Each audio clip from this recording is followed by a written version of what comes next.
段经文，所以你们面前如果有圣经的话，你们可以把那个约翰福音第6章拿出来哈，翻到那里，我不会全部都讲哈。那么约翰福音第6章一开始呢，先讲了2个神迹，一个是5饼2鱼，这个是4卷福音都讲过的。然后呢是耶稣在海面行走，这个呢就到了21节。那么从24节到到这个69呢，都讲到耶稣是生命的粮。这个生命的粮还有吃我肉喝我血，这跟我们日常的思维是非常不同的。好，那因为今天的时间非常浓缩，我会把这些东西全部把它串起来点到哈，也是帮我们脑子这样有一个全面的概念。首先我们要知道呢，约翰福音呢，它的编排和其他3卷福音书是不一样的，其他3卷呢还是类似的，所以叫同关福音。约翰福音的最大特点呢，是它没有按照时间的顺序，而是根据主题来编排记录耶稣的事迹。那么第二点很重要的呢，就是约翰写他的约翰福音的时候呢，他已经是很大的年纪差不多90多岁这样子。那么当年呢，见过耶稣的那一代人基本上都已经不在了，除了他之外，全部都殉道了，都不在了。那么当时社会上和教会里都有异端在流行，因为那个时候耶稣已经死了差不多60年了。然后说到耶稣的时候，就有的说他不是人，有的说他不是神，有的说他是幻影，等等等等，各种的东西都出来了。那么最主要的就是不信耶稣是神的儿子，也不承认他曾经道成人到世界上。那么约翰呢，使徒约翰，他在这样的一种状况下他就针对这些有关耶稣基督的这些异端邪说，他就选择了耶稣说的7个我是生命的粮，我是真葡萄树，我是好牧人等等来告诉我们耶稣到底是谁。又讲了7个神迹，耶稣行了许多许多的神迹，但是约翰只讲了7个神迹，来告诉我们耶稣到底是谁。那么这7个神迹的前2个，就是5饼2鱼和耶稣在海面行走，就记在约翰福音第6章里面。那么第6章呢也讲述了耶稣说的7个我是的第一个我是从天上降下来的粮。实际上在第6章当中耶稣有7次提到他是生命的粮。在犹太人当中，这个7是一个很重要的数字提到。而且呢，耶稣还说吃我肉喝我血的人就有永生，在末日我要让他们复活。约翰是想要说明耶稣的确是道成肉身来到这个世界上，他在十字架上的确流血，是我们的救赎主。那么但是在当时呢，很多人听了这种说法都受不了，就都退出了。所以呢，我们今天就把这个整个串起来听，就是把它连起来讲一讲。耶稣从5饼2鱼的这个行这个神迹开始就是到后面讲这些事情，其实我们是看到人类需要吃饭来维持我们的肉体生命和耶稣后面讲生命之粮是有一个很紧密的联系的。首先我们看到耶稣行这2个神迹的时间6章4节那里说犹太人的逾越节近了。逾越节是犹太人一个非常重大的历史事件是一个很重要的节日。当年以色列人在埃及为奴的时候神呼召摩西带领以色列人出埃及，过红海，最后到了应许之地。那么5饼2鱼的神迹呢，和以色列人40年在旷野的神迹是可以相比拟的。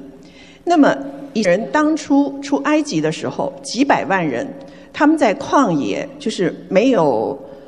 就是不长庄稼，植物也很少的那个地方，待了40年，几百万人没有食物。那么神借着摩西从天上降下玛拿，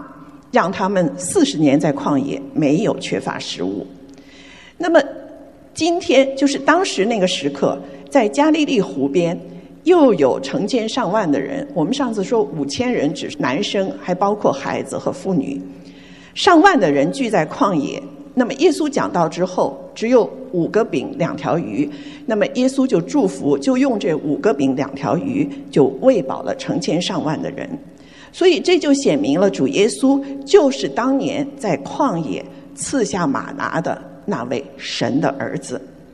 那么耶稣在海面的行走的神迹呢，也让他们想起来当时他们被红海挡住，当年以色列人出埃及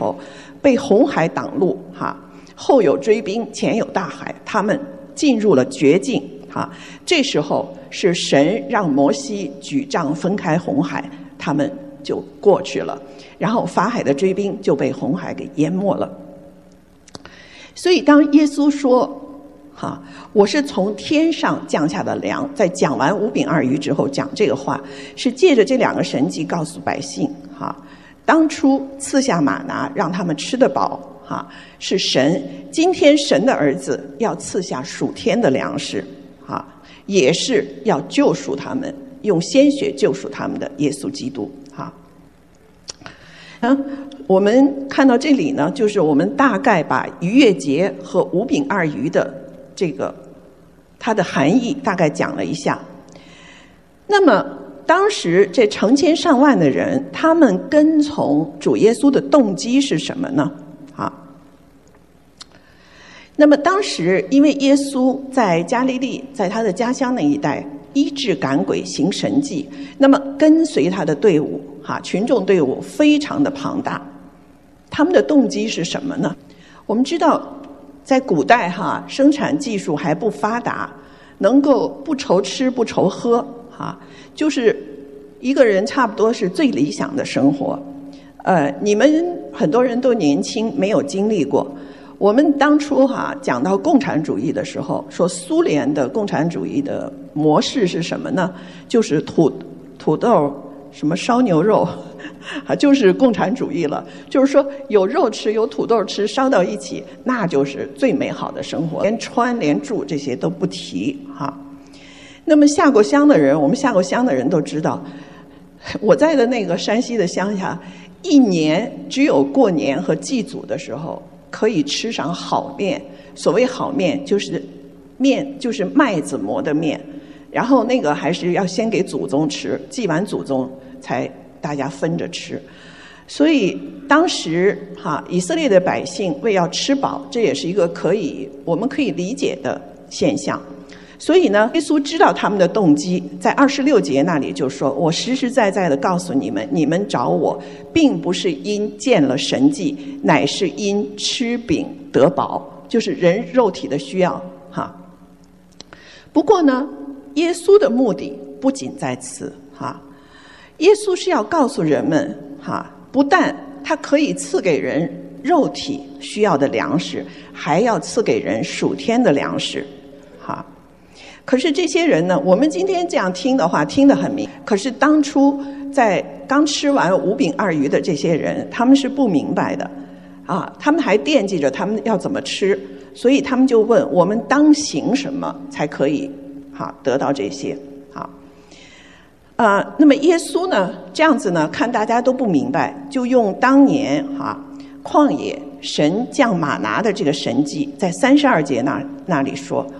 因为很多以色列人觉得是他们的祖先摩西很厉害带了他们42年，在天上降下玛拿给他们。然后耶稣就说，那从天上来的粮不是摩西赐给你们的，乃是我父将天上的真粮赐给你们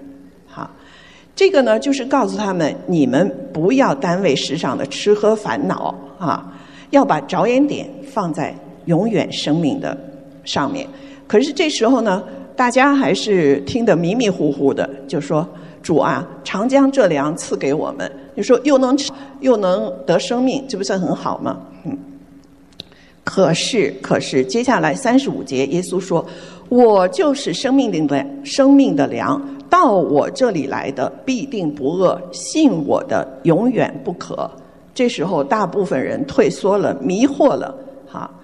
因为他们听不懂，也没有把属天的粮食当作自己的第一需要。所以在32节的时候，耶稣又说了一次，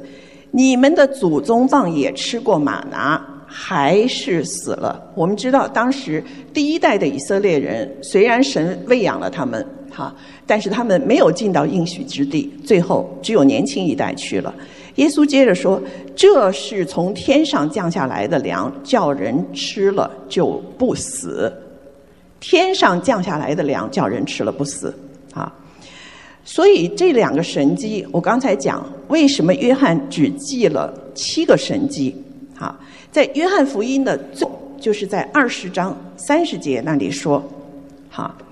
耶稣在门徒面前另外行了许多神迹，没有记在这书上，就是大部分的神迹没有被记下来，但记这些事，记这7个神迹，要叫你们信耶稣。信耶稣是什么呢？是基督，是神的儿子，并且叫你们信了他，就可以因他的名得生命。这个生命肯定不是肉体的生命所以呢，耶稣说他自己是属天的生命之粮又说叫一切见子而信的人得永生，并且在末日我要叫他复活。这个就解释了这个生命，就是这个永生是在末日他还要复活，信耶稣的人因为我们今天吃这个地上的粮食的人，不管是多大的大款，不管他是干什么的，吃的有多豪华，最后还是会死所以食衣住行虽然很重要，我们把食放在最前面，可是呢，得属天的生命更重要。那么当时去听耶稣这些话的人有哪些人呢？有提比里亚，就是加利利另外一边的人，他们是坐船过来的。有12个门徒，在67节那里讲到他们。有其他的门徒在60节那里提到还有法利赛人和其他的犹太人，他们向耶稣发难，在41节那里那么这4个群体当中，他们的主要目的是什么呢？那么大部分人他们是为了物质上不愁吃不愁喝有一些是短期跟从耶稣，看见耶稣行了神迹，有些是想要复兴以色列国当年的荣耀因为15节那里讲到他们要强逼耶稣做王，只有很少的一部分是要真来跟从耶稣得属天之粮的。所以66节那里说耶稣讲了生命之粮和吃我肉喝我血之后，从此他门徒多有退去的，不再跟他同行。这是一个结果。所以今天我们希望教会人多，这是很好的，但是如果最后只剩下12门徒是真心跟从主的，这也是主的工作，我们也要说阿们呀。那么属地的粮食和属天的粮食二者是不是都很重要呢？我们必须得说属地的粮真的很重要我们祷告说，我们每次都祷告，我们日用的饮食今日赐给我们可见我们每天都要吃，不吃是受不了的而且这个祷告包括了所有的人，包括不祷告的人，包括不信主耶稣的人，包括反对主耶稣的人，神都赐给他们每日的饮食我就想起一句话，说人吃什么样的粮食就长成什么样。我们看今天的年轻人哈，都长得又高又帅哈。你们真的在我们那个年代，你们现在这个样子，在我们那个年代都算是又高又帅的，都是男生女生都盼望自己能长成那个样子。你们现在普普通通就长成这样了。当年我当然一说就要说上山下乡，我下乡呢下到了云南河口，靠着越南，过了河就是越南。那个我们在那个地方种橡胶，我们种水稻也不种菜哈，所以呢我们就吃不上什么菜，肉就不用提了。我刚才讲了，一年就吃1次或者2次肉，一次1公两或者2公两，就是1公两就是2两，就是我也不知道几盎司哈。所以平常呢就吃辣椒水，吃冬瓜，吃茄子，吃空心菜。今天空心菜在这儿还卖得挺贵的，我们那儿空心菜是喂马的，人先吃，吃完下就给马吃，是这样子哈。所以那个时候呢，我们吃这种东西呢，我们都是面有菜色，脸色都是黄里带绿的。所以一回到北京，人家一看就说这个就是从那没吃肉的地方来的。然后第1年冬天，我回到北京，然后见到了一个从内蒙牧区来的同学，高中同学。他原来呢就是很高，但是非常的瘦，就看见那长手长脚，那个小脸戴个镜儿，眼睛眉眼都看不清，头发是焦黄的，就是那样一种女生，走到街上没人看她的。可是她从那个内蒙古牧区回来，我一看到她，我一开始没认出来，后来一看，我说我说是你啊？她说是啊。她那个皮肤哈，就是雪白雪白的，而且很滋润啊，然后那个头发乌黑乌黑的，带着卷儿。可漂亮了，走到街上，走到哪儿都是大美女，因为那时候大家都吃不好。后来我就说我也不好意思说你漂亮，我说这是你啊，我说你营养很好吧？他就说对呀，他说我们在牧区，他在牧区放羊，他说我们在牧区啊，水不容易拿，牛奶羊奶很容易，他说我们喝水就很少喝，都喝羊奶牛奶，然后菜啊这个面啊也不太多，说就吃牛羊肉，所以呢她就长得非常非常的漂亮哈。然后再加上每天骑着马在那个草原上，心里头有那些乱七八糟事儿哈。那么今天呢，我们新闻里头常常说什么地沟油啊、毒奶粉啊，就这些呢，不但不能喂养人，还会要人的命。所以可见呢，吃好的食物就长得好。这是没话说的。那么吃属天的粮食，属灵的粮食也是要吃好的。所以耶稣在这里给他们吃完5饼2鱼之后，就接着讲了他是属天的生命之粮，一共讲了7次，而且还说吃我肉喝我血的人就有永生。意思就是说，我们信耶稣基督的人要让耶稣基督用他自己来喂养我们的生命啊。所以我把24节到69节分成3个小段，我不会讲得很具体，你们可以回去看哈。第一段呢是耶稣回答群众的问题哈。耶稣在33节先说神的粮就是那从天上降下来赐生命给世界的，这里讲的是神的粮。33节神的粮是对比地上的饼、地上的鱼、地上的粮。38节呢，他把神的粮变成我，说我从天上降下来35节说我就是生命的粮那么42节那里呢，犹太人就发难了，说这不就是那个约瑟的儿子吗？他母的是普通人啊，挺穷的，他怎么是天上降下的粮呢？所以耶稣就48节再次宣告，我就是生命的粮，说你们祖宗吃了玛纳还是死了我是真的天上降下来的粮，叫人吃了就不死，人若吃这粮就必永远活着。58节第7次又说同样的话。那么除了7次讲他是天上降下的粮，在51节下和到59节，这是第二个大段落，耶稣又7次宣告他这个粮是什么呢？就是天上降下的粮是什么呢？就是我的肉，我的血。51节那里说，我所要赐的粮就是我的肉。然后当然52节犹太人就反问说，这个人怎么能把肉给我们吃呢？然后53节耶稣接着就说，我实实在在告诉你们，你们若不吃人子的肉，不喝人子的血，就没有生命在你们里面。那么第54节又讲了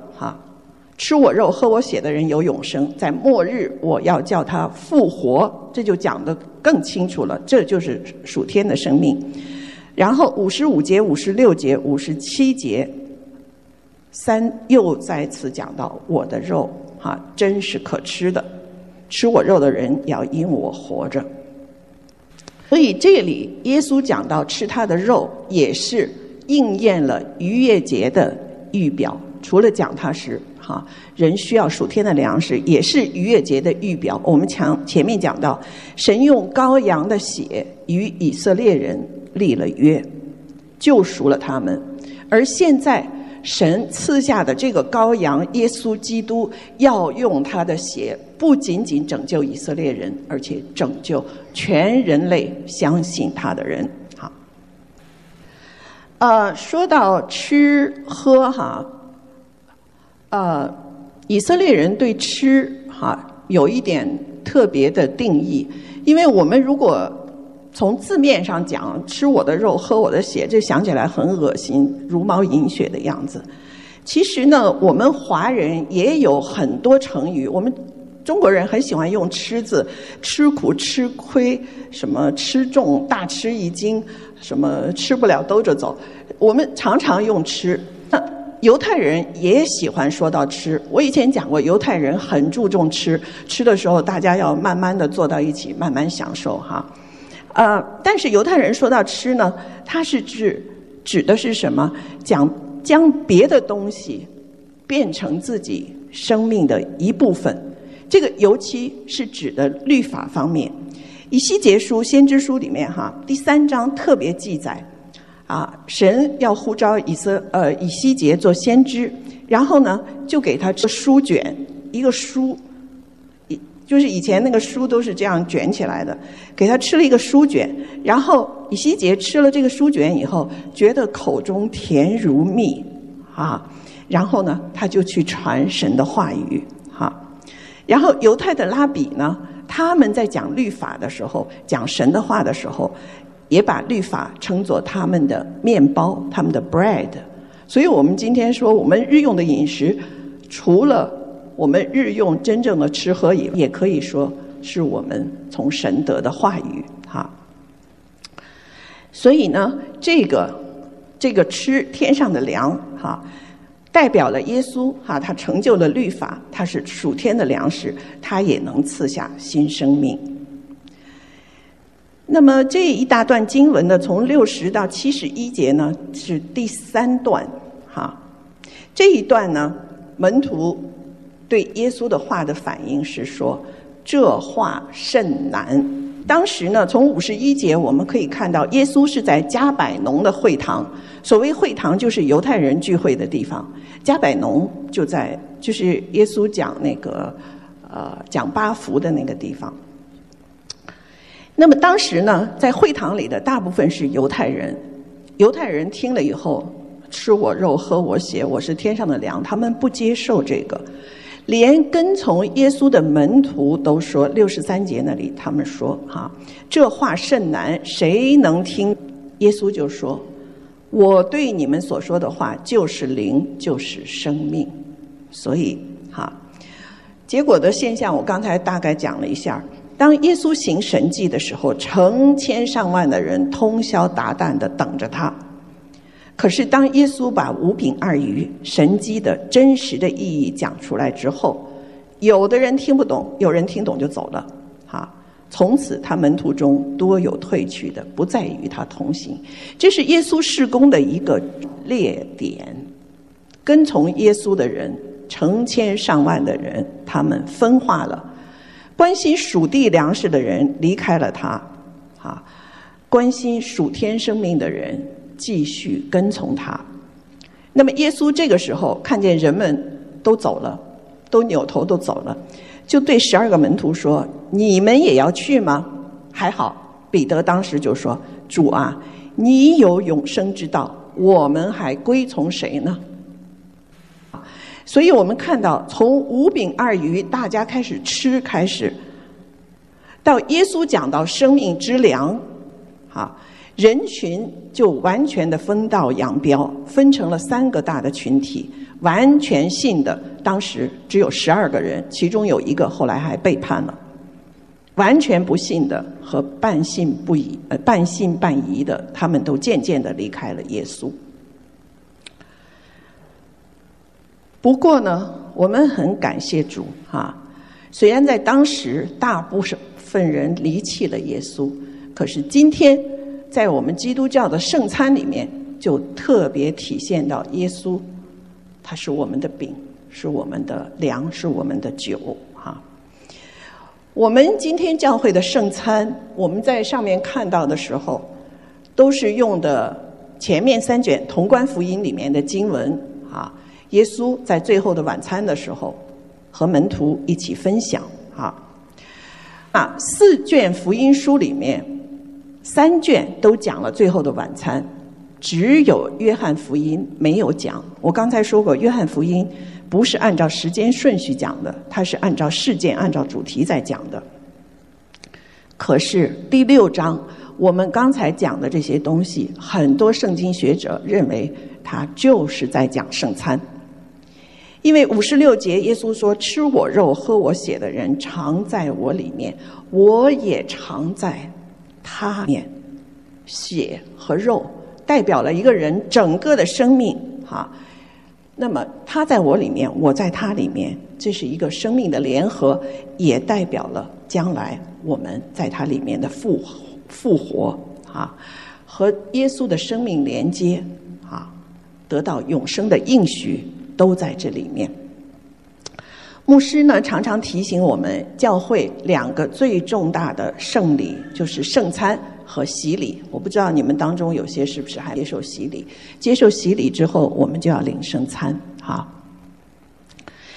那么信义会的教理告诉我们，圣餐的真正意义是通过圣餐的饼和酒，让我们的生命和耶稣基督的生命完全结合成一体，与他同钉十字架，也与他一同复活。今天我们看到今天西方国家有宗教避难这回子事儿，移民政策。如果我们回忆2000年前的在初代教会的时期当时是罗马帝国统治，那么希腊人和罗马人他们当中流行很多的学说，很多的哲学他们认为信一种哲学是很潇洒的事情，是很有文化的事情，但是这个哲学可以跟你个人的行为和生命没有关系。而做基督徒当时在世纪在公元1世，那是0世纪还是1世纪我搞不清，就是在耶稣钉十字架之后那个时期，做基督徒是用你整个的生命投入，那么加上圣餐的这个仪式，说这是我的肉我的血，那么罗马政府就非常非常的紧张，不知道这群人是干什么的。他们不是信哲学，他们不是玩学说，他们是真的，而且他们还要吃肉喝血。对，所以罗马政府认为基督教信仰构成对他罗马帝国的藐视和背叛。当时很多信徒被抓，被绑上火刑柱，被扔进斗兽场，被处以极刑。这是当时真正的宗教迫害。那么今天世界当然文明多了，可是我们不管生活在什么样的政治环境之下，我们一定要明白为什么耶稣是我们的生命之粮。因为第一，他是神的儿子，他降世为人，赐给我们新生命啊！人只有吃了生命的粮，才能蒙主眷顾，最后见主面。第二，主耶稣自己，他就是生命之粮。51节，耶稣说：“人若吃这粮，就必永远活着。”是说主耶稣赐给我们永生。那么第三，之粮可以让人的心灵得饱足。我们日常的粮食可以让我们肚子不饿，可以让我们长得好看或者不好看，但是生命之粮让我们吃了就不再渴然后我们就不再灵里不再饥饿和干渴。第四，我们要注意，我们今天来吃生命之粮的是蒙神的特别拣选，不是靠我们个人的努力或者表现。所以很简单很大略的把这个第6章的内容讲了一下今天呢我们讲的是约翰福音中的第一个我是生命的粮在5饼2鱼的神迹之后，耶稣为什么要讲这个话因为吃尽生命之粮的人将永远活着，将不会死。那么这一段也讲了耶稣道成肉身的道理。那么借着主日的圣餐和饼酒提醒我们，主在十字架上的牺牲是为了让我们都得到新生命。最后呢，我想重复一下Pastor Phil 牧师在本月第一个主日，因为这个主日的经文都是这个说的一段话。他说耶稣是生命的粮，他每天都祝福我们，他满足了我们所有的需求，并用永恒的爱来保守我们。在圣餐礼当中，耶稣的宝血被多人流出来，使罪得赦。这就向我们保证，信耶稣的人罪已经得到赦免，也得到了新生命和救赎的恩典，还有最后永生的应许。好，让我们祷告。亲爱的主，你告诉我们，我就是生命的粮，到我这里来的必定不饿，信我的永远不渴。我愿意跟从你，我愿意每天从你得到生命的喂养，我愿意一生为主而活。奉靠耶稣的名祷告，阿们。